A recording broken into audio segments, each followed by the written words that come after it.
The overall goal of this experiment is to investigate functional and synaptic properties of neural projections and microcircuits using ex vivo optogenetics.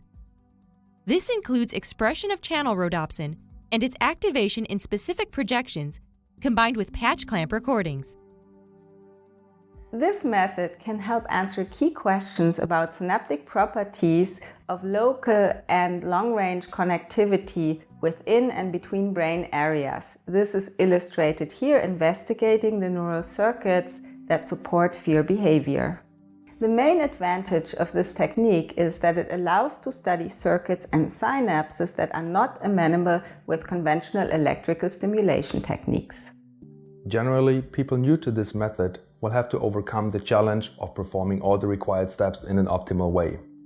This includes the stereotactic targeting of viral injections, identifying the optimal expression time for channelrhodopsin, the preparation of good quality brain slices, and stable light activation and recordings.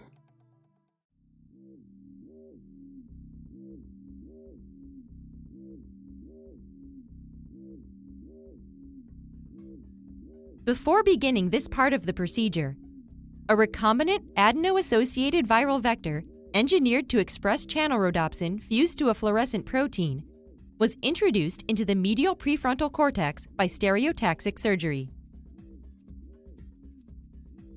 Prepare the vibratome by fitting a sapphire blade and setting it to cut at 320 micron thickness. After sacrifice according to approved methods and removal of the brain, use a scalpel to cut off the cerebellum. Then isolate the